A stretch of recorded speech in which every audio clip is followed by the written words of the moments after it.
আমি ইয়াতে হিমখনা এনেকৈ আমি উৰুকা উদযাপন কৰিম, লগে ভাগে এসাঁজ খাম। কিন্তু তাৰ মাজতে আমাৰ পৰম্পৰা অক্ষুণ্ণ ৰাখি এইদৰে দেখা পোৱা গৈছে, পৰম্পৰা অক্ষুণ্ণ ৰাখি এসাঁজ খোৱাৰ পূৰ্বে এইদৰে তেওঁলোকে বিহনাম পৰিৱেশন কৰিছে। আমি আন্তৰিক ধন্যবাদ আৰু কৃতজ্ঞতা জ্ঞাপন কৰিছোঁ।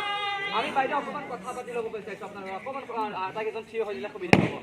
গতিকে আমি এটা বিৰতিৰ সময় হৈছে, আমি বিৰতি ল'ম। বিৰতিৰ প্ৰাক মুহূৰ্তত আমি আটাইকে আকৌ এবাৰ ভোগালী বিহুৰ শুভেচ্ছা জ্ঞাপন কৰিছোঁ। পিঠা পনা বনাইছে,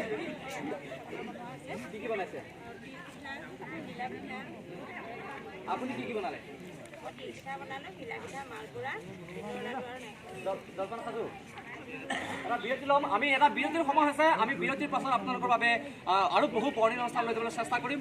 মই কৈছোঁৱেই যে মাজুলীৰ এই বিশেষ অঞ্চলৰ পৰা আপোনালোকৰ বাবে লৈ যাম নিভাঁজ পৰম্পৰা, লৈ যাম প্ৰতিভাৰ জীপাল সন্তানসমূহ ইয়াত উপস্থিত আছে।